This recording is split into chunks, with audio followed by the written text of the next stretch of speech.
அதிமுக பற்றி எதுவும் பேசலை, அதிமுகவோட ஒரு தொடர்பில் இருக்காங்க, நம்ம கலத்தமே கூட்டணி பேசிகிட்டு இருக்காங்க, போகிறாங்க வராங்க இப்படிலாம் பேசிகிட்டு இருக்கும்போது செயற்குழு கூட்டத்தில் தெளிவுபடுத்தும் போது அவர் சொல்கிறார், பாஜகவுடன் நேரடியாகவோ மறைமுகமாகவோ யார் கூட்டணி வைத்திருந்தாலும் அவர்களுடனும் இல்லை அப்படின்றதையும் தெளிவுபடுத்திட்டார். செங்கோட்டையன் அவர்கள் உள்ளே வந்ததுக்கே ஜெயலலிதா அவர்களோட படத்தை சுமந்து வந்திருக்கிறாரு அப்படின்னு எல்லாம் விமர்சனங்கள் வைக்கப்படுது. நீங்கள் வெறும் அந்த படத்தை மட்டும் பார்க்குறீங்க, அம்மாவோட படத்தை மட்டும் பார்க்குறீங்க. நான் எப்படி பார்க்குறேன், இந்த கட்சியில் எவ்வளோ ஜனநாயகம் இருக்குன்றதை பார்க்குறேன், சுயமரியாதை எவ்வளோ இருக்குன்றதை பார்க்குறேன். அது வெறும் வார்த்தையாக இல்லாமல் சில கட்சிகளில் வெறும் அது பேருக்கு தான் இருக்கும். இல்லை அதை தான் கேட்குறாங்க, சாவர்கர் படத்தை ஏந்தி பிஜேபியிலேருந்து வரலாம். சாவர்கர் படத்தை ஏந்தி யார் பிஜேபி வராங்களோ. இப்போ ரீசெண்டா என்னன்னா நாஞ்சில் சம்பத் அவர்கள் அவர் தாவேக்கால இப்ப இணைஞ்சிருக்கிறாரு. அவர் எவ்வளவு திராவிட சித்தாந்தங்களோட இருப்பவர் தெரியும். அவர்கிட்ட ஒரு நேர்மையை நான் பார்த்தேன். ஏன்னா அவர் அம்மா ஒரு கார் கொடுத்துருந்தாங்க, ஒரு இனோவா காரு. அது எடப்பாடி ஐயா ஆட்சி அமைத்தோன்னே அவருக்கு அதுலேருந்து ஈடுபாடு இல்லை. ஸோ பல பிரச்சனைகளால் வெளியில் வராரு, அந்த காரை திருப்பி கொடுத்துட்டாரு. எக்ஸ்பீரியன்ஸ்டானவங்க ஆட் ஆன் ஆகிக்கிட்டே இருக்காங்க. எல்லாருக்கும் இருக்கக்கூடிய இப்போ ஒரு எதிர்பார்ப்பு, பெரிய எதிர்பார்ப்பு என்னன்னா டிஎம்கேல இருந்து பிடிஆர் அவர்கள் கன்ஃபார்மா வந்துருவாங்களா? Why not PTR? அவர் மேல ஒரு குறை சொல்லுங்க பாப்போம் யாராவது. அவர் வர்றதுக்கான வாய்ப்புகள் எவ்வளவு இருக்கணும்ன்ற வரணும்ன்ற. கொரோனால ரொம்ப நம்மளோட ப்ரொடக்ஷன், ரெவென்யூ, ஜிடிபிலாம் எல்லாம் பயங்கர டவுன்ல இருக்கும்போதே தமிழ்நாட்டோட 40,000 கோடி ரூபா மிச்சம் பண்ணவர் செலவுகளை. இந்த லீக்கேஜஸ் இருந்துச்சு இல்லையா, அது மூலமாக 1340 கோடி இன்ட்ரெஸ்ட்டை கம்மி பண்ணி கொடுத்தாரு. அப்போ நியாயமாக அவருக்கு என்ன பதவி கொடுத்துருங்க? பர்ஃபார்மிங்காக இந்த அளவுக்கு சமூக நீதியை பேசுகிறான்னு சொல்கிற மேடை மைக்கை பிடிச்சி பேசிகிட்டு இருக்கிறவங்க அவருக்கு தான் டெப்டி சீஃப் மினிஸ்டர் கொடுத்துருக்கும். நான் எல்லாருமே நொடிஞ்சு உட்காருக்கும் போது the one man one industry அந்த one minister who performed very well. அவர்கிட்ட அந்த நேர்மை இருக்குது. அவர்கிட்ட நிறைய விஷயங்கள் சொல்கிறாங்க. நான் கேட்கும்போது இது ஏன் இவ்வளோ, இது ஏன் அவ்வளோ, இதுக்கு ஏன் இவ்வளோ செலவு பண்ணுறீங்க, அதுக்கு ஏன் இவ்வளோ சொல்கிறீங்க, இதை கம்மி பண்ணுங்க, அது இன்ஃபேக்ட் இவர் இருந்தால் சம்பாதிக்க முடியாதுன்றதுக்காகவே அவர் அந்த டிபார்ட்மெண்ட்லேருந்து தூக்கியிருக்காங்க. இப்போ புரியுதுங்களா நாங்கள் ஏன் அப்படி சொல்கிறோம் அப்படின்ட்டுன்னு. இன்க்ளூசிவ் நியூஸ் தமிழ் நேயர்களுக்கு வணக்கம். இன்றைக்கு நேர்காணலில் நம்ம கூட இணைஞ்சிருக்காங்க தமிழ்நாடு இளைஞர் கட்சியினுடைய நிறுவன தலைவர் மற்றும் தாவேகா ஆதரவாளர் திரு காமேஷ் அவர்கள். வணக்கம். வணக்கம் மேடம். தாவேகா சார்பில் அப்படிங்கும் போது நிறைய இளைஞர்கள் உள்ள வராங்க. ஸோ இளைஞர்கள் சார்ந்து பெரும் படை விஜய்க்கு வரதை பார்க்குறோம். ஸோ அப்படி இருந்தாலுமே இப்போ கூட்டணி கட்சிகள் அப்படின்னு பார்க்கும்போதும் பெரிய பெரிய தலைவர்கள், ஈவன் திமுகல இருந்து பிடிஆர் வரைக்கும் வரக்கூடிய நிலைமைகள்லாம் இருக்கிறதா கேள்விப்படுறோம். ஸோ கூட்டணி கட்சிகள் சார்ந்து தாவேகா எந்த நிலைமையில இருக்கு? இல்லை, இது முதல் நாள் அண்ணா பேசும்போதே, அதாவது முதல் நாள் சென்ஸ்னா முதல் மாநாடு விக்கிரவாண்டியில் பேசும்போதே தெளிவுபடுத்திட்டாரு. 234 தொகுதியில் தனித்து போட்டியிடும் திறமை, அதாவது நமக்கான சக்தி இருந்தாலும், வெற்றி வாய்ப்பு சிங்கிள் மெஜாரிட்டியாக ஜெயிக்கக்கூடிய திறமை இருந்தாலும், நாம் நண்பர்களாக நம்மளை நம்பி அரவணைச்சு வரும் அனைத்து கூட்டணி கட்சிகளையும், அனைத்து இந்த சென்ஸ் கொள்கை எதிரி, அரசியல் எதிரி, பாஜக திமுக அல்லாத வேற யார் வந்தாலும் அவர்களுக்கு நட்பு பாராட்டி ஆட்சியிலையும் பங்கு அதிகாரத்திலையும் பங்குன்னு சொல்லி அன்றைக்கே சொல்லிட்டாரு. அதோட எஃபெக்ட் தான் இன்று வரைக்கும் ஓடிட்டு இருக்கு. இன்னும் எல்லாருமே அதுதான் பேசிட்டு இருக்காங்க. ஸோ இப்போ நம்ம அண்ணனோட கூட்டணியில அரசியல் எதிரியும் வரக்கூடாது, கொள்கை எதிரியும் வரக்கூடாது, கொள்கை எதிரியும் வரக்கூடாதுன்னு நான் முடிச்சிடறேன் அந்த கேள்விக்கு தான். ஸோ அப்படின்னு அன்றைக்கே சொன்னார். அதுக்கப்புறம் இவங்க அதிமுக விமர்சிக்கலை, அதிமுக பற்றி எதுவும் பேசலை, அதிமுகவோட ஒரு தொடர்பில் இருக்காங்க, நம்ம கலத்தமே கூட்டணி பேசிகிட்டு இருக்காங்க, போகிறாங்க வராங்க இப்படிலாம் பேசிகிட்டு இருக்கும்போது செயற்குழு கூட்டத்தில் தெளிவுபடுத்தும் போது அவர் சொல்கிறார், பாஜகவுடன் நேரடியாகவோ மறைமுகமாகவோ யார் கூட்டணி வைத்திருந்தாலும் அவர்களுடனும் இல்லை அப்படின்றதையும் தெளிவுபடுத்திட்டார். ஸோ இன்றைக்கி நீங்கள் எடுத்துக்கிட்டிங்கன்னா இப்போ மற்ற கட்சிகள், இந்த 2 கட்சிகள் இல்லாமல் எந்த கட்சி வந்தாலும் அவர் தலைமையை ஏற்றுக்கிறதா இருந்தால் கண்டிப்பாக வருவாங்கன்னு தான் நம்ம பார்க்கணும். இப்போ அவர் தலைமையை ஏற்றுக்கொண்டு அப்படின்னு வந்தால் கூட கொள்கை சார்ந்தும் பார்ப்பீங்க தானே? இப்போ செங்கோட்டையன் அவர்கள் உள்ளே வந்ததுக்கே ஜெயலலிதா அவர்களோட படத்தை சுமந்து வந்திருக்கிறாரு அப்படின்னு எல்லாம் விமர்சனங்கள் வைக்கப்படுது. உள்ள அப்ப பாஜகல இருந்து வராங்கன்னா அவங்க அந்த கொள்கையை தாங்கி இதுவரைக்கும் நின்றவங்க இங்க வந்திருக்காங்க அப்படின்னா அதையெல்லாம் ஏற்றுக்கொள்வது அப்படிங்கிறது எப்படி சரியானது? எங்கேயுமே அதிமுக கொள்கையெல்லாம் ஏத்துக்கல. திராவிட அரசியல் திமுக அதிமுக ரெண்டும் செய்கிறாங்க. அதே திராவிட அரசியலும் திராவிடமும் தமிழ் தேசியமும் தமிழ்நாட்டின் 2 கண்கள் சொல்லிட்டு தான் அவர் சொல்றாரு. அவரோட கொள்கைன்றதை தெளிவுபடுத்திட்டார். சோஷியல் ஜஸ்டிஸ், செக்குலர் சோஷியல் ஜஸ்டிஸ்ன்றது அப்பவே சொல்லிட்டார். பிறப்புக்கும் எல்லா உயிருக்கும்ன்றத அவர் எப்பவோ தெளிவுபடுத்திட்டார். தெளிவுலையுமே சீமானவர்கள் சொல்றது என்னன்னா, தமிழ் தேசியம் வேற திராவிடம் வேற, அதை சேர்க்கிறதே ஒப்பு, அதாவது அவர் எங்கேயுமே அவர் தமிழ் தேசியமும் தமிழ் திராவிடமும் என் 2 கண்களாக பாவிச்சு தமிழக வெற்றி கழகத்தை கொண்டு போகிறேன்னு சொல்லவே இல்லை. நல்லா போய் பாருங்கள், ஒரு 46 நிமிஷம் 40 நொடிகள் பேசியிருப்பார் முதல் மாநாட்டில். அதில் சொல்லும்போது தெளிவுபடுத்துகிறாரு, தமிழ் தேசியமும் திராவிடமும் தமிழ்நாட்டின் இரு கண்கள். அதை யார் எடுத்துக்கிறீங்களோ எடுத்துக்கங்க. அவர் ரொம்ப தெளிவுபடுத்தும்போது சொல்லுவார், நான் பெரியாரை நம்ம வந்து கொள்கை தலைவராக எடுத்துருக்கோம், பெரியார் எடுத்தாலே இரு கண்கள் சொன்ன மாதிரி தான். இல்லை இல்லை இல்லை, நல்லா போய் பாருங்கள். நான் பெரியார் வந்து பற்றி பேசும்போது உடனே வந்து கடவுள் மறுப்பு வரும் அப்படின்னு சொல்லுவாங்க. நாங்கள் அதுக்கு இல்லை அப்படின்றார். அது தனிப்பட்ட மனிதனோட வெறுப்பு. நாங்கள் என்ன சொல்கிறோன்னா, கண்மூடித்தனமாக ஒரு தலைவர்கிட்ட எடுக்கும்போது ப்ளஸ்ஸோ மைனஸோ என்னதுன்னு நம்ம பார்க்காம, நம்ம மாட்டுன்னு ஒரு முடிவில் எடுக்காமல், எது மக்கள் உங்களோட தனிப்பட்ட விருப்பம், நீங்கள் எப்படி வேணுமோ அதை வச்சிங்க. எனக்கு கடவுள் மறுப்பு இல்லைனா கடவுள் நம்பிக்கை உள்ளவன், உங்களுக்கு கடவுள் நம்பிக்கை இருக்குன்னா வச்சிங்க, இல்லைனா இல்லை அப்படின்ட்டு தான் சொல்ல வரேன்.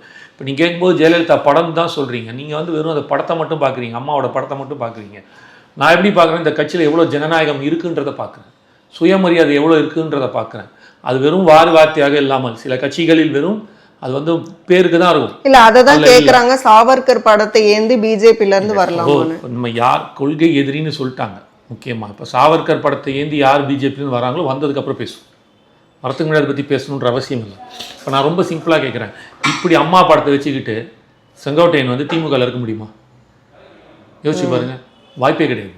யாரோட படத்தை வச்சுக்கணும்னு உங்களுக்கே தெரியும். ஆனால் இங்கே இவர் தான் தலைவர், விஜயண்ணா தான் தலைவர்னு எல்லாருக்கும் தெரியும். அவரும் ஏற்றுக்கிட்டு தான் வராரு. கடந்த 50 ஆண்டுகளுக்கு மேலாக ஒரு கட்சிக்காக 9 முறை எம்எல்ஏவாக இருந்து 3 முறையோ 4 முறையோ அமைச்சராக இருந்த ஒருத்தரை ஜஸ்ட் தூக்கி வெளில போட்டாங்க. இல்ல ஊழல் கட்சியில இருந்து தான் வந்திருக்கிறாரு. அப்படிங்கும்போது எப்படி நீங்க அவரை வச்சுட்டு எப்படி கிளீன் கவர்மெண்ட் கொடுப்பீங்க அப்படின்னு கேட்குறாங்க. தலைமை யாரு? அதுதானே இங்கே முக்கியம். தலைவன் கரெக்டாக இருந்தானா மக்கள், தலைவன் எவ்வழியோ மக்கள் அவ்வழி தானே. ஸோ அந்த பாஸ்ட் இஸ் பாஸ்ட் தானே. இல்லை, இப்போ அவர் மேலே ஒரு குற்றம் தான் இருக்குது, அது வந்து ஊழல் குற்றம் இல்லை, அது வேற ஒரு குற்றம், ஒரு சின்ன பாலியல் குற்றம் மாதிரி ஏதோ சொல்கிறாங்க. அது எந்த அளவுக்கு நமக்கு தெரியாது. பட் ஊழலில் இருக்கிற மாதிரி எனக்கும் தெரியல. பட் ஏதோ ஒரு இது அவருக்கு அதுக்கான அந்த ஒரு இதை பேசிட்டாங்க. அவர் ஏதோ இதுக்கு போயிட்டு வந்த மாதிரி அந்த கேஸ் நடக்குதா இல்லை கேஸ் முடிஞ்சிருச்சா, அவருக்கு ஏதோ ஒரு இது தண்டனை கொடுத்ததா ஏதோ சொல்கிறாங்க. எனக்கு எக்ஸாக்டாக அந்த டீட்டெயில் தெரியல. ஆனால் நாங்கள் என்ன சொல்கிறோன்னா, அதை வந்து நாங்கள் கணக்கிலே வைக்கல.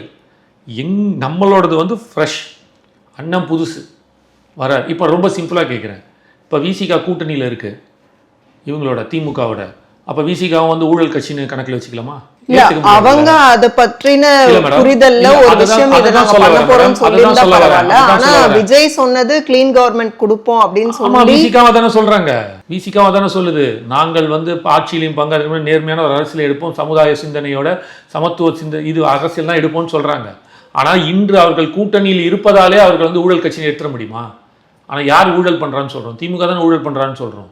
அதிமுக ஊழல் பண்ணுறாங்களா, திமுக ஊழல் பண்ண, எந்த கட்சி ஆட்சியில் இருக்கோ அந்த கட்சியை தான் நம்ம சொல்கிறாங்க. கூட்டணி கட்சி இது வரைக்கும் யாருமே சொன்னது இல்லையே. பாமக எங்கேயா சொல்கிறாங்களா, விசிகா எங்கேயா சொல்கிறாங்களா? பல கூட்டணி கட்சிகள் எடுத்துங்க, சொல்லல. இந்த கேள்வி வந்து அந்த பாயிண்ட்ல வரும்போது, விஜயண்ணா தலைமையில் நடக்கும்போது அப்போ ஊழல் நடந்துச்சுன்னா அதற்கு நம்ம இப்போ எதில் சொல்லலாம். யாரோ ஒருத்தருக்கா இப்போ எல்லாம் மேடம். அப்படி நீங்கள் பார்த்தீங்கன்னா திமுக பல பேர் அதிமுகவுக்கு போயிருக்காங்க, அதிமுக பல பேர் திமுகவுக்கு போயிருப்பாங்க. அப்ப திமுகவும் அதிமுகவும் மாறி மாறி நடக்கிறதுங்கிறது அதிமுகவும் திமுகவும் சொன்னதுனாலதான் கேள்வி வருது. அதிமுகவும் திமுகவும் ஏ டீம் பி டீமா அப்படி வச்சுக்கலாமா? அப்படி எடுக்க முடியாது இல்லை. இது தனியாக தெரியும். அம்மா தனி, கலைஞர் தனி. என்ன இருந்தாலும் அம்மா தான், கலைஞர் தான். 2 பேருக்கு 2 டிஃப்ரென்ஸ் இருக்கு இல்லையா? அந்த மாதிரி தான். ஸோ தனிப்பட்ட முறையில் யார் தலைவர், யார் தலைமையில் ஆட்சி நடக்கிறது, எந்த கட்சி ஆட்சி நடக்குதோ அவர்களை தான் நம்ம வந்து ப்ரிடாமினண்ட்டாக எடுத்து வச்சு பேசணும். எஸ், இவங்க தவறு, இவர்கள் இது பண்ணியிருக்காங்க. கூட அந்த கூட்டணி கட்சிகளை கணக்கிலேயே வராது. அதான் சொன்னல உங்களுக்கு எக்ஸாம்பிள், விசிகாவே இப்போ வந்து திருமாவளவனும் ஊழல்வாதின்னு எழுதி இல்லைமா? எழுத முடியாதுல்ல. அவங்க கூட்டணி மட்டும்தான், அவங்க ஆட்சியிலையுமே இல்லை. அவங்க ஆட்சியிலையும் பங்கு, அதிகாரத்திலையும் பங்கு படல. அப்படி இருந்தாலும் அட்லீஸ்ட் சொல்லலாம், ஜஸ்ட் ஒரு கூட்டணி கட்சியாக தான் இருக்காங்க. அந்த மாதிரி தான் இதுவும். ரெண்டாவது, இவர் மேல் இருப்ப கூட்டணிகள் என்னென்னா அது ஆல்ரெடி முடிஞ்சிடுச்சு. இப்போ இங்கே உள்ள வரும்போது இந்த தலைமையை ஏற்று வராது. விஜயண்ணா தலைமை ஏற்று வரும்போது அதுக்கப்புறம் இருக்கிற செயல்பாடுகள் தான் பார்க்கணும். மேபி நீங்கள் அதிமுகவில் இருக்க செங்கோட்டையன் வந்து 2ஆ பிரிக்கலாம். அதிமுகவுக்கு முன் தாவேகாக்கு பின் அப்படின்னு நம்ம பிரிக்கலாம். இப்போ ரீசெண்டா வந்து என்னன்னா, நாஞ்சில் சம்பத் அவர்கள் திராவிட பேச்சாளராக அறியப்பட்டவர், நல்ல ஒரு பேச்சாளர். ரொம்ப பாயிண்ட் வைஸ் வந்து அவர் வந்து திராவிட சிந்தனைகள் நிறைய பேசி அவருக்கு நிறைய ஃபேன்ஸ்லாம் இருக்காங்க. ஸோ அவர் வந்து தாவேகால இப்போ இணைஞ்சிருக்கிறாரு. இங்கே என்னன்னா, இங்கே எல்லோருக்குமான இடம் இருக்கு. ஸோ ஒரு உண்மையாக, ஏன்னா அவர் எவ்வளோ திராவிட சித்தாந்தங்களோடு இருப்பவர் தெரியும். அவர்கிட்ட ஒரு நேர்மையை நான் பார்த்தேன். ஏன்னா அவர் வந்து அம்மா ஒரு கார் கொடுத்துருந்தாங்க, ஒரு இனோவா காரு. அது வந்து எடப்பாடி ஐயா ஆட்சி அமைத்தோன்னே அவருக்கு அதுலேருந்து ஈடுபாடு இல்லை. ஸோ பல பிரச்சனைகளால வெளியில் வராரு. அந்த காரை திருப்பி கொடுத்துட்டாரு. அவரோட இங்க விஜய் அவர்களும் கார் கொடுக்கறதா சொல்லியிருந்ததெல்லாம் செய்திகள் வந்துச்சு. அதுக்காக திருப்பி அது கார் அவர்கிட்டயே இருக்கு, அது ஒரு பெரிய விஷயம் இல்லை. அன்று கட்சி மூலமாக கார் வந்ததை தன் கட்சியை விட்டு வெளில வரும்போது அந்த காரை திருப்பி ஒப்படைச்சிட்டார் அந்த கட்சிக்கிட்டே. அந்த நேர்மையை தான் நம்ம பார்க்கணும். எடப்பாடி ஐயாவும் காரை திருப்பி கொடுன்னு கேட்கல, கட்சியும் திருப்பி கொடுன்னு கேட்கல. நான் இவர் கொடுக்கலனாலும் ஒன்றும் சொல்லியிருக்க போகிறது இல்லை. இருந்தாலும் அவர் கொண்டு போய் கொடுக்குறாருன்னா அவர்கிட்ட ஒரு சின்ன நேர்மை இருக்குல்ல, அந்த சின்னல பெரிய நேர்மை இது. இந்த நேர்மையை பார்க்கணும்ல. ஸோ அப்படி நேர்மையானவர்கள் வரும்போது அண்ணா வந்து அதை ஏற்றுக்கிறாரு, அக்செப்ட் பண்ணிட்டு உள்ளே கொண்டு வராங்க.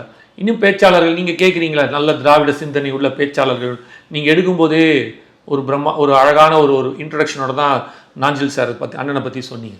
ஸோ அந்த பாயிண்ட்டில் நம்ம பார்க்கும்போது வாழ்த்துக்கள் தான் சொல்கிறோம். இன்னும் வரும்போது நீங்கள் கேட்கும் எல்லா கேள்விகளுக்கும் இன்ஃபேக்ட் நீங்கள் நாளைக்கு அவரே பேட்டி எடுக்கலாம். இன்னும் என்னோட தெளிவாக, இன்னும் கம்பீரமாக, இன்னும் திறமையாக, இன்னும் ஆக்ரோஷமாக, மிக அழகாகவும் பேசக்கூடிய தலைமை உள்ளவர். கண்டிப்பாக சொல்வார்.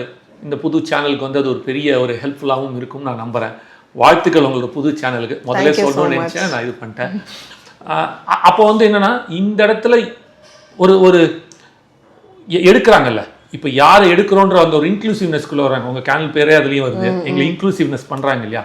இந்த இன்க்ளூசிவ்னஸ் யாருக்கு கிடைக்குதுன்னு பார்க்கும்போது அது உரிய மனிதருக்கு அவர்களுக்கான அந்த இடத்த வந்து ஃபில் பண்ணி கொடுக்குறாங்கன்னு தான் நான் பார்க்குறேன் தாவைக்காலேருந்து. இன்னும் வருங்காலங்களில் இன்னும் நிறையா பேச்சாளர், அதாவது ஒரு தான் யாரோ ஒருத்தர் பூனைக்கு மணி கட்டணுன்ற மாதிரி who is going to jump out of the wall அப்படின்னு அந்த இது அப்படின்ற போது ஃபஸ்ட்டு செங்கோட்டையன் வந்தாச்சு. ஸோ இனி தொடர்ந்து அனைவரும் ஒரு நம்பகத்தன்மை வர ஆரம்பிச்சிருச்சு. எக்ஸ்பீரியன்ஸ்டானவங்க ஆட் ஆன் ஆகிக்கிட்டே இருக்காங்க. எல்லாருக்கும் இருக்கக்கூடிய இப்போ ஒரு எதிர்பார்ப்பு, பெரிய எதிர்பார்ப்பு என்னன்னா டிஎம்கேல இருந்து பிடிஆர் அவர்கள் கன்ஃபார்மா வந்துருவாங்களா? அந்த டீடைல் என்னது? Y not PTR?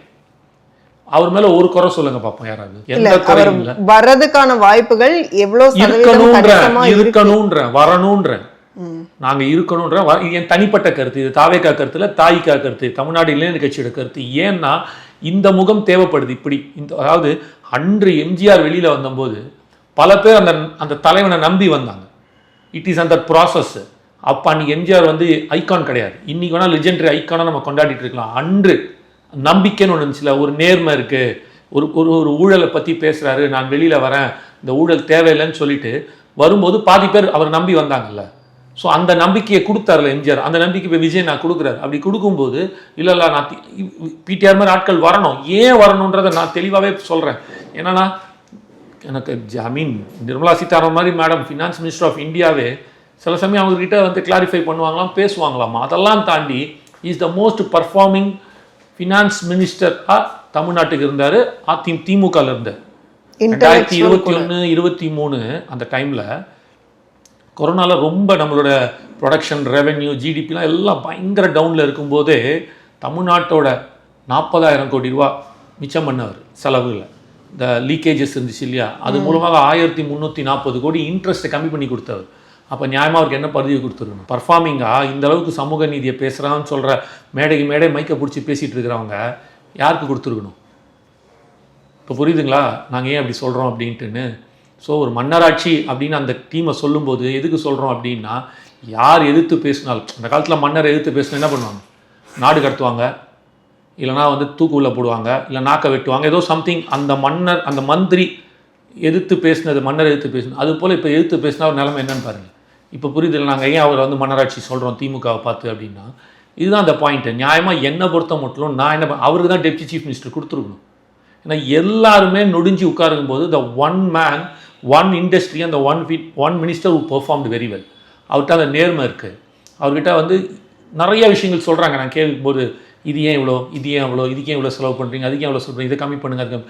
இன்ஃபேக்ட் இவர் இருந்தால் சம்பாதிக்க முடியாதுன்றதுக்காகவே அவரை வந்து அந்த டிபார்ட்மெண்ட்லேருந்து தூக்கியிருக்காங்க. அவர் இருக்கும்போது 4.5 லட்சம் கோடி கடன், அதாவது கிட்டத்தட்ட 50,000 கோடி அடைச்சிட்டு 4 லட்சம் கோடி ஆக்கியிருக்காரு. இப்போ அவர் வந்து தான் கிட்டத்தட்ட 1 லட்சம் கோடிக்காவது கொண்டு வந்திருப்பார். ஆனால் இன்றைக்கி என்னைக்கு இருக்கீங்க, எங்கே இருக்குது? இன்றைக்கி 9.5 லட்சம் கோடி கடனுக்கு போயிடுச்சு. அப்போ ஒரு நான் பர்ஃபார்மிங் மினிஸ்டரை கொண்டு வந்து வச்சுட்டு ஒரு பர்ஃபார்மிங் மினிஸ்டர் தூக்கி இருக்கீங்க. பட் அவர் எங்கேயுமே அதுக்கு அகெயின்ஸ்டா எங்கேயுமே பேச மாதிரி இல்லையே. நான் அவர் வராருன்னு நான் சொல்லவே இல்லையே, வரணும் தானே சொல்றேன். உண்மையாகவே தமிழ் மக்கள் மீதும் தமிழ்நாட்டு மீதும் உங்களுக்கு அக்கறை இருந்தா வாங்க. A right man at wrong party. நான் அப்படி தான் சொல்கிறேன். PTR is a right man and the wrong party. நீங்கள் நேர்மையாக இருக்கீங்க சார், நேர்மையாக இருக்கீங்கன்னு சொல்லிட்டு ஊழலத்தில் இருக்கீங்களே, நீங்கள் வந்து ஒத்துக்கிறேன், நீங்கள் ஒட்டு மொத்த பால் ஒரு கிண்ணத்தில், ஆனால் ஒரு சொட்டு விஷம் வந்துருச்சுன்னா அப்போ உங்களை நாங்கள் அப்படி தானே பார்க்க வேண்டியிருக்கு. ஒரு ரூபா கூட நீங்கள் காசு கொடுக்கல எலெக்ஷனில், மக்களுக்கு காசு கொடுத்து ஜெயிக்கலை. உங்களோட பரம்பரையும் உங்களோட இதுவும் அந்த அவர் அப்பா தாத்தா அப்பா இது வழியாக தான் வந்து மதுரையில் ஜெயிக்கிறீங்க. நீங்கள் மதுரையில் தெரிஞ்ச ஒரு பெரிய பாரம்பரிய குடும்பம், அதனால் உங்களுக்கு வாய்ப்பு ஜெயிக்கிறீங்க. அதுவே ஒரு மிகப்பெரிய விஷயம். First point. அடுத்தது வந்ததுக்கப்புறம் இப்படி ஒரு பர்ஃபார்மன்ஸ் கொடுத்தீங்கல்ல, அப்போ கொடுத்த உங்களை எந்த அளவுக்கு ஒரு நிராகரித்து எவ்வளோ ஒரு வேற ஒரு டிபார்ட்மெண்ட், அதாவது ஐடியிலேருந்து ஃபினான்ஸ் வந்தால் பரவாயில்ல, ஃபினான்ஸில் ஐடி தூக்கி போடுறீங்க. ஐடி பெருசாக ஃபினான்ஸ் பெருசா? சீஃப் மினிஸ்டருக்கு அடுத்தது ஃபினான்ஸ் தானே ஆல்மோஸ்ட். உள்துறை, சீஃப் மினிஸ்டர், உள்துறை, அடுத்தது ஃபினான்ஸ் தானே. நல்லா பெர்ஃபார்ம் பண்ணியும் ஆமாங்க, அதை தான் நான் கொடுக்குறேனே, நான் டேட்டாவோட சொல்கிறேனே. 2022-23 டேட்டாவை நான் வைக்கிறேன். 40,000 கோடி ரூபாயை வந்து நம்மளோட இது செலவுகளை கம்மி பண்ணி 1340 கோடி ரூபா இன்ட்ரெஸ்ட்டை கம்மி பண்ண ஒரு மனுஷர் ஒரு வருஷத்துக்கு.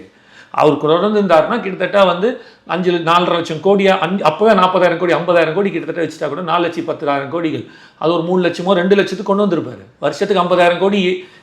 எப்போ கொரோனா டைம்லேயே 50,000 கோடி அவரால் மிச்சம் பண்ண முடியும்னா அப்போ இப்போ எவ்வளோ மிச்சம் பண்ணியிருப்பாரு? அப்போது ஒரு நேர்மையான அரசியல்வாதியாக இருந்தீங்கன்னா அந்த நேர்மையை எங்கே பயன்படுத்தணுமோ அங்கே பயன்படுத்துங்க. அப்போ தான் அது உங்களுக்கான வளர்ச்சி, உங்களுக்கான இது. நீங்கள் தப்பான இடத்துல இருக்கீங்கன்னா நான் சொல்ல வரேன். Right man at a wrong place, wrong party. மிக்க நன்றி. உங்களுடைய நேரத்துக்கும் கருத்துக்களுக்கும் மீண்டும் இன்னொரு சந்தர்ப்பத்தில் பேசலாம். மிக்க நன்றி. Thank you madam.